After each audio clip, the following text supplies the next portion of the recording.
Pakistan cricket team 5টি ভুলের জন্য ইন্ডিয়ার কাছে আজকে ম্যাচ হারলো। যদি এই 5টি ভুল না করতো তাহলে পাকিস্তান ম্যাচ হারতো না।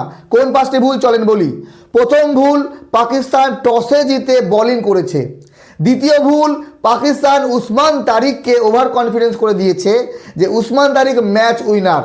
তৃতীয় ভুল, ঈশান কিষানকে নিয়ে কোনো হোমওয়ার্ক পাকিস্তান করেনি যে অভিষেক শর্মা, কিন্তু অভিষেক শর্মাকে 0 রান আউট করলেও ঈশান কিষানকে আউট করতে পারেনি। চতুর্থ ভুল, পাকিস্তান একমাত্র পেস বোলার নিয়ে খেলিয়েছে।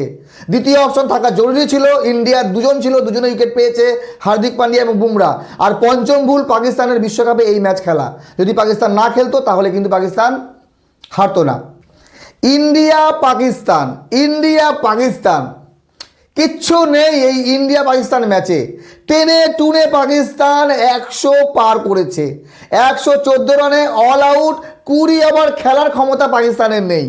61 রানে বড় জয়, 100 রান হতো না যদি সূর্যকুমার যাদব ইয়ার্কি মেরে ওই রিঙ্কু সিং, তিলক বর্মাকে বল না দিত। বিষয় হলো যে পাকিস্তান আর ইন্ডিয়ার ম্যাচকে কেন্দ্র করে এত পরিমাণে চর্চা, এত পরিমাণে আলোচনা, পাকিস্তান এত কনফিডেন্স যে ইন্ডিয়াকে হারাবে। কনফিডেন্স কোথায়? আসল কথা হচ্ছে কনফিডেন্স থাকা ভালো, কিন্তু ভালো প্লেয়ার থাকতে হবে। পাকিস্তানের ভালো ব্যাটসম্যান কোথায়? কোন ব্যাটসম্যানটা পাকিস্তানের ভালো আছে একবার কমেন্ট করে জানাবেন। পাকিস্তানের বোলিং ভালো। আমি বলি পাকিস্তান ভালো বল করেছে, কিন্তু সেই ভালো বল যে কতটা ভালো সেটা ঈশান কিষান একাই 40 বলে 77 রান করে দেখিয়ে দিয়েছে। তো আমি মনে করি পাকিস্তানের থেকে বেটার দল বাংলাদেশ ক্রিকেট টিম যতবার ভারতের সঙ্গে খেলে ততবার ভালো খেলে, কন্টেস্ট করে, ম্যাচ হারুক বা ম্যাচ জিতুক।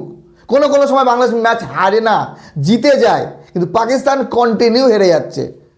আজকে শুধু এই ম্যাচ না, পাকিস্তান বিশ্বকাপে যতগুলো ম্যাচ খেলেছে সব জায়গায় ইন্ডিয়ার কাছে হেরেছে, একবার শুধু জয় পেয়েছে। আর এই বিশ্বকাপে ভারতের প্রতিপক্ষ নামিবিয়া পাকিস্তান থেকে ভালো খেলেছে, 116 রান অল আউট হয়েছে, পাকিস্তান 114 রানে। আমেরিকা কি দুর্দান্ত খেলেছিল, আমাদের তো উইকেট সব ফেলে দিয়েছিল পাওয়ার প্লেতেই, কিন্তু সেই আমেরিকাও 132 রান করেছিল, কিন্তু পাকিস্তান 114 রানে অল আউট। চলেন এইবার কপালের ভরসায় থাকলো পাকিস্তানকে যদি সুপার 8-এ যেতে হয় তাহলে নামিবিয়াকে হারাতে হবে। যদি নেদারল্যান্ডসের ওই ম্যাচটা যদি হেরে যেত পাকিস্তান, তাহলে পাকিস্তানের বিদায় ছিল, আমেরিকা পৌঁছে যেত সুপার 8-এ। তো নামিবিয়ার কাছে পাকিস্তান 100% জিতবে এতটুকু বলা যায়, কিন্তু ওই যে অঘটন হতেই পারে। আমেরিকা 4টি ম্যাচ খেলে নিয়েছে, 4 পয়েন্ট নিয়ে 2 নম্বরে, পাকিস্তান 4 পয়েন্ট নিয়ে 3 নম্বরে, শুধু নেট রান রেটে পাকিস্তান পিছিয়ে আছে। তো আগামীকাল গুরুত্বপূর্ণ ম্যাচ, আগামীকাল শ্রীলঙ্কা এবং অস্ট্রেলিয়া। যদি অস্ট্রেলিয়া হেরে যায় তাহলে বিশ্বকাপ থেকে অস্ট্রেলিয়ার বিদায়, কারণ অস্ট্রেলিয়া জিম্বাবুয়ের কাছে হেরে গেছে। আজকে যদি আমি বোলিং বলি টিম ইন্ডিয়ার, হার্দিক পান্ডিয়া 2 উইকেট, বুমরা 2 উইকেট, অক্ষর প্যাটেল 2 উইকেট, বরুণ চক্রবর্তী 2 উইকেট, মানে সবাই ভাগ করে নিয়েছে পাকিস্তানকে। ভাই আমি 2 উইকেট, কুলদীপ 1 উইকেট এবং তিলক বর্মা 1 উইকেট। তো আমরা ম্যাচ প্রথমে ব্যাটিংয়ে জিতে যাই ঈশান কিষানের সময়, আর বোলিংয়ে প্রথম 2 ওভারে যখন 3 উইকেট নেই তখনই, আর বাবর আজম যখন আউট হয় তখন 100% শিওর আমি যে ম্যাচ আমরা জিতে গেছি। তো বাবর আজম এখন মনে করেন কিং, যারা টি20 ক্রিকেট খেলে, কিন্তু সেই কিংয়ের যদি এইরকম অবস্থা হয় তাহলে পাকিস্তান কী করে ম্যাচ জিতবে? সাদাব খান অনেক ভরসা করেছিল যে সাদাব খানের বোলিং ভালো হবে, সাদাব খানও সেরকম বল করতে পারেনি, মোহাম্মদ নওয়াজও ভালো বল করতে পারেনি। উসমান তারিককে নিয়ে তো একেবারে তোলপাড় যে উসমান তারিক একাই ম্যাচ উইনার, ম্যাচ জিতিয়ে যাবে পাকিস্তানকে, কিন্তু উসমান তারিক 1 উইকেট পেয়েছে সূর্যকুমার যাদবের, তাও 6 মারতে গিয়েছিল। তো উসমান তারিককে খেলা যে অসম্ভব না সেটা কিন্তু টিম ইন্ডিয়া দেখিয়েছে।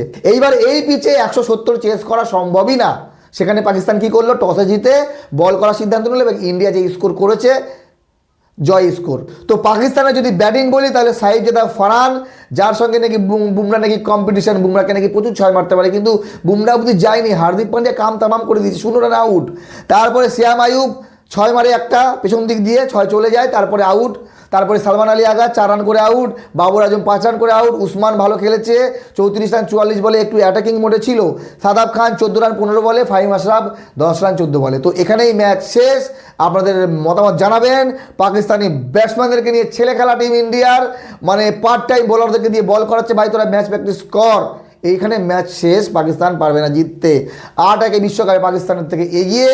তো এইবার যদি কেউ বলে পাকিস্তান এবং ইন্ডিয়ার রাইভেলরি, কোনো জায়গায় না।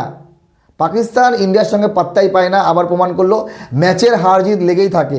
ইন্ডিয়া পাকিস্তানের ম্যাচ হারতে পারে, কিন্তু রাইভেলিটি যেটা বলে না। ভালো থাকবেন সবাই, গুড নাইট।